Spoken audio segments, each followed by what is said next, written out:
शाम का वक्त था। कस्बे से दूर बसे पुराने गांव भैरवपुर की गलियां हर रोज की तरह सुनसान हो चुकी थीं। लेकिन आज हवा में एक अजीब सी गंध थी, जैसे कोई पुराना राज खुलने वाला हो। गांव में एक पुरानी हवेली थी जिसे लोग अब बाबा की हवेली कहने लगे थे, क्योंकि कहते हैं जिसने भी रात में वहां कदम रखा उसे बाबा की आहट सुनाई दी। रीना अपने दोस्तों के साथ गांव घूमने आई थी। मजाक मजाक में दोस्तों ने कहा, बहादुर बनती है तो बाबा की हवेली जाकर दिखा। रीना हंस पड़ी, भूत वूत कुछ नहीं होते, चलती हूं। रीना अकेली अंदर चली गई। हवेली में घुसते ही टॉर्च की रोशनी दीवारों पर पड़कर डरावनी परछाइयां बनाने लगी। तभी उसे लगा जैसे कोई उसके पीछे खड़ा है। वो पलटी, कोई नहीं। लेकिन अगले ही पल दीवार पर एक दूसरी परछाई दिखाई दी, जो रीना की नहीं थी। रीना की सांसें तेज हो गईं। कौन है? नहीं, सिर्फ धीमे धीमे कदमों की आहट। रीना बाहर भागी। दोस्त हंस पड़े, पर रीना की आंखों में डर साफ दिख रहा था। उस दिन के बाद अजीब चीजें शुरू हुई। कभी उसके कमरे में कोई चलता हुआ लगता, कभी शीशे में पीछे खड़ी धुंधली आकृति। गांव का नाई रघु देर रात दुकान बंद करता था। एक दिन तालाब के पास उसे साफ लगा कि कोई उसके पीछे चल रहा है। कौन है? सामने आ। कोई नहीं। वो तेज चला, आहट भी तेज हो गई। अचानक एक सफेद बाबा का साया उसके सामने खड़ा था। हरी चमकती आंखें, लंबी दाढ़ी और फुसफुसाती आवाज। रघु, तेरे पाप पूरे हो गए हैं। रघु डर के मारे पागल हो गया। बस यही बोलता, बाबा की आहट, बाबा की आहट मुझे ले जाएगी। स्कूल मास्टर अनिरुद्ध भूतों पर विश्वास नहीं करता था, पर एक रात उसे भी पीछे से भारी कदमों की आवाज सुनाई दी। वो मुड़ा, सिर्फ खाली सड़क। फिर एक आवाज। रघु और अनिरुद्ध तीनों ने बाबा की आहट सुनी थी। डर गांव में फैल गया। हवेली के सामने तो लोग गुजरना भी बंद कर चुके थे।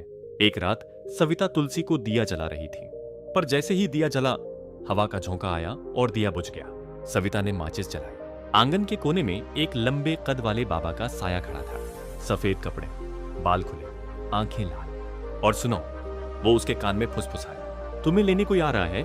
सविता चीख पड़ी। फिर गांव का पुजारी मोहन हवेली में मंत्र पढ़ने गया। जैसे ही उसने मंत्र शुरू किया, लोहे की जंजीर अपने आप हिलने लगी। दीवार पर खून से शब्द उभर आए, बाबा की आहट से बचना असंभव है। बस चालक अमर की बस भी खाली थी। रात के अंधेरे में उसने शीशे में देखा, एक धुंधला बाबा पिछली सीट पर बैठा था। अमर पीछे गया, सीट खाली। पर जब वो ड्राइविंग सीट पर आया, बाबा की आवाज कानों में आई, बस चलाते रहो, मंजिल मेरे पास है। अमर ने उसी दिन रात में बस चलाना छोड़ दिया। अब गांव इतना डर चुका था कि पुलिस को बुलाना पड़ा। डीसीपी अरविंद आया। वो हंसते हुए बोला, ये सब अंधविश्वास है, मैं खुद हवेली देखूंगा। रात में टॉर्च लेकर पहुंचा। सीढ़ियों पर कदमों की आवाज गूंजी। अरविंद ने टॉर्च चलाई। सामने कोई नहीं था, पर अगले ही पल किसी ने उसके कंधे पर हाथ रखा। वो पलटा, कुछ नहीं। फिर आवाज, सच जानना है?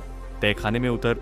अब सब एक ही बिंदु पर आ गए थे, बाबा की आहट। रीना ने कहा, हम चारों मिलकर तहखाने तक जाएंगे। रात 12 बजे रीना, अंकित, मास्टर अनिरुद्ध और अरविंद हवेली पहुंचे। बदबूदार तहखाने में दीवार पर खून से लिखा था, मैं हूं बाबा।